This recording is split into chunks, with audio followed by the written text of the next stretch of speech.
Apolline Matin, l'invité de l'actu. Alain Fischer, bonjour. Bonjour. Vous êtes professeur, vous êtes immunologue, vous êtes président du Conseil d'orientation de la stratégie vaccinale anti-Covid. Communément, on vous appelle le Monsieur Vaccin. Vous allez répondre dans un instant aux questions très directes que se posent les Français. Et c'est ça ce qui nous intéresse ce matin. Parce qu'on vous a entendu un certain nombre de fois, vous avez répondu à des interviews. Mais le fait de pouvoir parler directement aux Français, qui parfois ont des doutes, qui ont des questions aussi très précises sur la stratégie vaccinale et sur leur propre situation. Mais d'abord, cette question sur les propos qu'a tenus ce matin dans la presse, dans le journal Les Échos, le patron du laboratoire Pfizer. Il estime, dit-il, qu'il faudra probablement une 3e dose du vaccin d'ici à peu près 6 mois. Et il ajoute qu'il y aura sans doute la nécessité d'une injection chaque année, comme ça peut être le cas de la grippe. Ça veut dire qu'on n'en aurait pas fini et qu'il faudrait se vacciner chaque année. Comment vous réagissez à ces propos? Est-ce que ça vous paraît réaliste? En tous les cas, c'est un scénario plausible. Je pense qu'il est mieux de préparer un scénario où il y aurait besoin de rappel de vaccin que de ne pas se préparer, de ne pas anticiper. On verra effectivement où on en est à l'automne et au-delà. Les différentes incertitudes qui demeurent, c'est pendant combien de temps un vaccin est efficace. La société Pfizer a annoncé que son vaccin est efficace encore au bout de 6 mois, ce qui est une bonne nouvelle, et en attendant d'en savoir plus. Et on verra bien, donc, ça c'est un premier point. Le second point concerne les variants.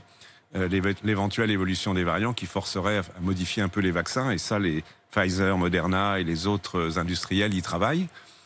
Et puis, évidemment, dans ce contexte, il n'est pas déraisonnable d'être prêt, s'il le faut, à réinjecter des vaccins, de faire des rappels. Et si effectivement, le scénario devait être d'avoir chaque année une vaccination contre le Covid, comme on se vaccine contre la grippe, je pense que ce serait acceptable. Mais ce n'est pas tout à fait certain non plus. On peut avoir Mais c'est un scénario sur lequel vous travaillez. Oui, enfin, c'est un scénario évidemment qui est hautement plausible et les autorités de l'État s'y préparent aussi en termes de préachat de vaccins, c'est évident. Alors on espère que ce sera plus simple au fur et à mesure, que peut-être chaque année on trouvera plus de facilité à se vacciner parce que évidemment c'est compliqué, on l'imagine pour vous, mais c'est compliqué pour tous ceux qui nous écoutent et qui parfois ne savent plus très bien ce qui les attend. Je voudrais qu'on donne tout de suite la parole à Saadi qui nous appelle de Lyon. Bonjour.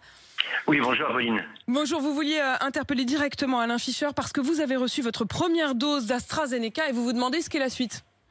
Oui, parce que j'ai un double dilemme, c'est-à-dire que ma deuxième dose, c'est le 8 mai prochain.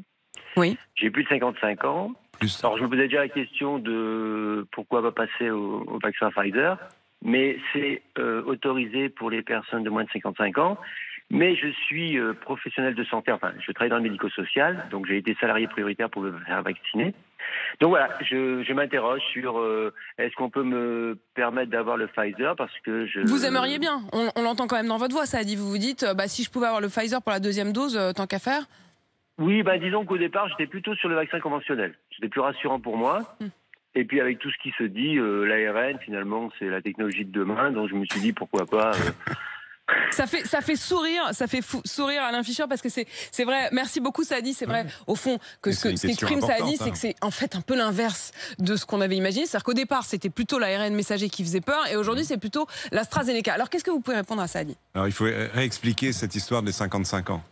Effectivement, les informations arrivent au fur et à mesure que la vaccination progresse. Et c'est normal. Ce sont de nouveaux vaccins. Et il a été observé donc il y a quelques semaines que chez les sujets relativement jeunes, moins de 50 ans, moins de 55 ans surtout, il pouvait survenir de façon très rare, mais enfin cela pouvait survenir. Il semble y avoir un lien avec ce vaccin, des formations de caillots dans des veines, qui est une complication qui peut être assez sérieuse. Donc ce qui a été fait à partir de là, c'est un calcul de risque, le calcul de risque relatif entre cette complication et le risque de développer un Covid sévère, et ceci en fonction de l'âge. Et ce qui apparaît très clairement, et il en est résulté les recommandations actuelles en France et dans les pays voisins, où c'est assez proche, c'est que, en gros, avant 55 ans, le risque, même s'il est très faible, de développer ces caillots, est à peu près du même ordre de grandeur que le risque de développer un Covid. Et donc vous avez pris la décision que les moins de 55 ans qui ont déjà eu la première dose auraient le Pfizer. Mais pour Saadi, qu'il y en a plus. Parce que j'avais justement pas fini ma phrase, j'allais en arriver. Pour plus de 55 ans, le cas de monsieur, pour les plus de 55 ans, l'analyse des risques comparatifs montre que d'une part, le risque donc d'accident de caillot est très faible, très faible, et le risque de Covid, on le sait, il est très fort. Donc, ce qu'on appelle l'analyse bénéfice-risque est entièrement favorable à l'utilisation de vaccins de type AstraZeneca au-delà de 55 ans, puisque ce vaccin est parfaitement efficace, il faut rassurer monsieur.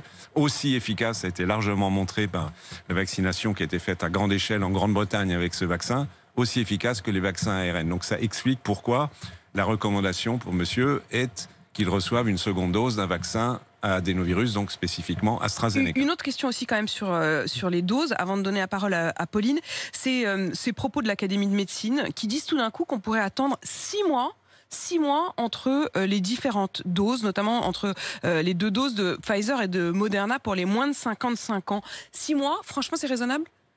Alors, j'appartiens aussi à l'Académie de médecine, mais je suis en désaccord total avec ce point de vue, qui ne représente que l'avis de certains de ses collègues. C'est un point de vue assez minoritaire, mais qui existe dans le monde médical et scientifique à l'échelle internationale. Il prévaut un petit peu en Grande-Bretagne, nulle part ailleurs. Le scénario défendu par ces personnes, c'est de dire qu'ainsi on peut vacciner plus de monde. On joue sur la quantité, mais le risque, c'est la qualité, si je peux dire. C'est-à-dire que si on espace de 10, c'est intuitivement compréhensible, si on espace de 6 mois l'injection de la seconde dose, on risque d'être moins bien protégé. Et moins bien protégé, ça veut dire pas être protégé de temps en temps. Et ceci dans un contexte où il y a les fameux variants dont, à juste titre, nous parlons beaucoup, et à l'égard desquels nous savons que si les vaccins sont efficaces, il y a quand même moins d'anticorps produits, et surtout avec une seule dose. Donc il ne faut pas faire ça. Donc non. Donc l'Académie de médecine, c'est non.